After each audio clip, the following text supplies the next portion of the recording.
की ज्यांच्या माध्यमातून सांगत असताना आमचे सर्वज्ञ श्री चक्रधर स्वामी सांगतात, जेचे द्वारावतीकार तेची आमचे गोसावी. अशा श्री चक्रपाणी रावळांच्या एका लीळेचं आपण आज स्मरण करणार आहोत.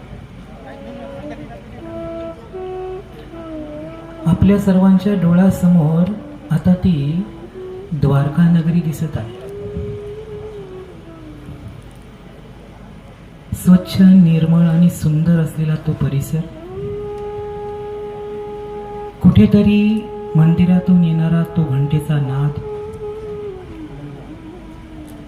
पवित्र असलेल्या त्या गोमती नदीतील त्या जळाचा खळखळणारा आवाज,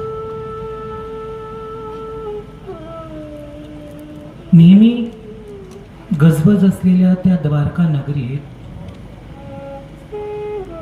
आज मात्र सायंकाळी एक वेगळा प्रसंग उद्भवला.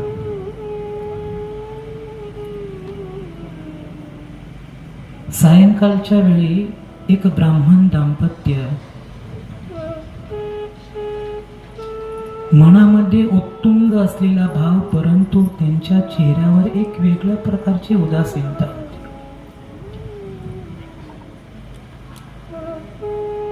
ज्याप्रमाणे आमचे आचार्य श्री स्मृतिस्थळामध्ये निरूपण करत असताना सांगतात की पंडिताचे पाऊल हरी न पडे.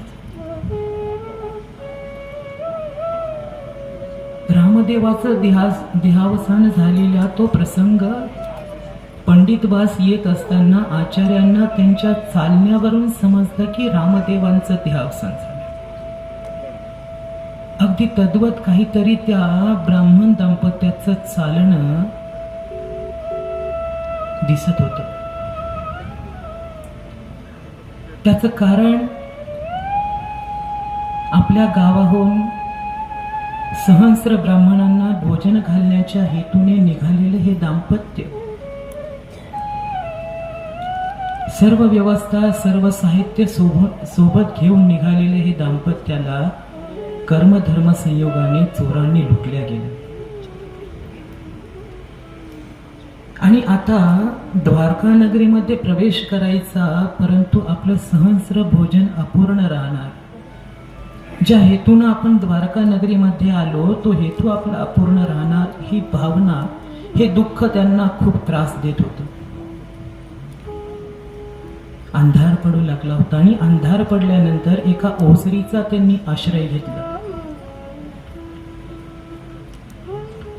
ते दोन्ही दाम्पत्य समोरासमोर बसले आणि त्या ब्राह्मणाची दुःखित झालेली अवस्था, उदास झालेला चेहरा पाहून त्या पत्नीनं, ज्या वेळेस चोरांनी त्यांना लुटल्या गेलं त्यावेळेस कुशलतेने त्या ब्राह्मणीने काही अलंकार लपवून ठेवले होते आणि ते लपवलेले अलंकार त्या ब्राह्मणीने त्या ब्राह्मणासमोर ठेवले आणि उदास असलेल्या त्या चेहऱ्यावर अचानक आनंद पसरला की ज्या हेतूने आपण आलेलो आहोत तो सहस्र भोजन आपलं आता पूर्ण होणार आहे. एक वेगळं समाधान त्या ब्राह्मणाच्या चेहऱ्यावर झळकत होते. ते विश्रांती करू लागले आणि विश्रांती करत असताना रात्री त्या ब्राह्मणाच्या ग्रामदेवतेने सूचिकामध्ये आली आणि त्या ग्रामदेवतेने त्या ब्राह्मणाला सांगितलं की या द्वारका नगरीमध्ये श्री चक्रपाणी राहुल आहे, ईश्वर अवतार. त्यांच्या ठिकाणी जर तू भजन घातलं तर तुझं सहस्र भोजन पूर्ण होईल. प्रातःकाळी लगबगीने उठला. सहस्र भोजनासाठी लागणारं सर्व साहित्य त्यांनी त्या ब्राह्मणीला आणून दिलं आणि स्वतः मात्र श्री चक्रपाणी रावळांच्या शोधात निघाला. आमचे श्री चक्रपाणी रावळांचं वास्तव्य त्यावेळेस करी खुचकी असेल. जणू काही जडतीच्या जीवाला संबंधाचं फळ देण्याची ती क्रिया, ती लीळा त्या ब्राह्मणाला पाहण्याचं सौभाग्य त्या ठिकाणी प्राप्त झालं. तो ब्राह्मण स्वामींजवळ गेला, दंडवत केला, श्री चरणाला लागला. स्वामींना विनंती केली की आमच्या भोजनाचा स्वीकार करावा. श्री चक्रपाणी रावळांनी त्याची विनंती मान्य केली आणि तो ब्राह्मण आणि आमचे श्री चक्रपाणी राव आता त्यांच्या बिडाराकडे निघालेले. बिडाराकडे पोहोचले. आमच्या चक्रपाणी रावळांना अतिशय उत्कृष्ट प्रकारे आसन बसायला टाकलेलं आहे. सर्व विधी आटोपल्या, भजन पूजन आटोपलं आणि तो ब्राह्मण स्नान करण्यास गेला आणि ब्राह्मणीला त्या चक्रपाणी रावळांना भोजनास वाढण्यास सांगितलं. परंतु आमच्या श्री चक्रपाणी रावळांची प्रवृत्ती काहीतरी वेगळीच होती.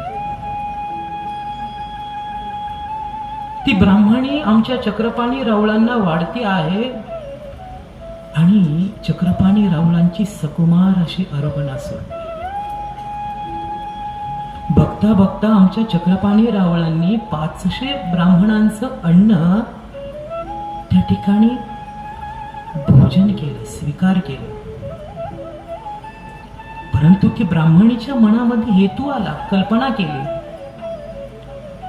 की यांनी जर 500 ब्राह्मणांचं बनवलेलं अन्न खाल्लं तर आपलं सहस्र भोजन कसं पूर्ण होणार. आणि हीच भावना, हाच तिचा अंतरातील हेत आमच्या चक्रपाणी रावळांना जाणवल्या गेला आणि चक्रपाणी रावळांनी हात आखडला. स्वामींची आरोगणा झाली आणि स्वामींनी त्या ठिकाणाहून विजय केलेला आहे. ब्राह्मणीने तर तिची सेवा केली, परंतु तो ब्राह्मण स्नान करून आला आणि आता आपल्याला सुद्धा काहीतरी सेवा घडावी या हेतून तो ब्राह्मण पात्र उचलू लागला. एकामागे एक असे 500 पात्र त्या ठिकाणाहून निघाले आणि 500 पात्र झाल्यानंतर त्या ब्राह्मणाच्या मनामध्ये कल्पना आली की नक्कीच ब्राह्मणीने काहीतरी मनामध्ये हेतू धरला असेल, काहीतरी कल्पना केली असेल. आणि ज्यावेळेस ब्राह्मणाने ब्राह्मणीला विचारलं, तिने आपली सर्व झालेला दोष मान्य केला. ब्राह्मणीला तो ब्राह्मण म्हणाला, पापिनी याच पात्र माझे सहस्र भोजन पूर्ण झालं असतं, तुझ्यामुळे अंतरलं. आणि मग त्या ब्राह्मणाने अनेक 500 ब्राह्मणाला बोलवून त्यांचं सहस्र भोजनाचा हेतू पूर्ण केला. सज्जनो, आजच्या या मध्यान्ह पूजा अवसरी श्री पंचावतार उपहार या ठिकाणी संपन्न होतो आहे. आपण सर्वजण ते ब्राह्मणासम आहोत,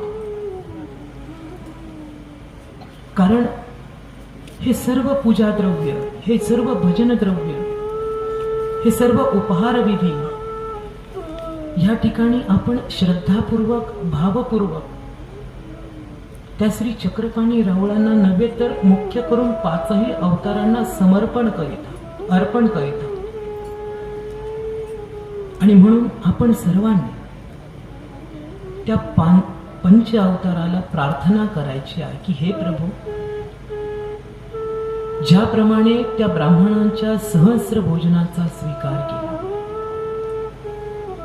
तद्वत आमच्या या पूजा अवसराचा, विडा अवसराचा, उपहाराचा प्रसन्नतेने स्वीकार करावाची.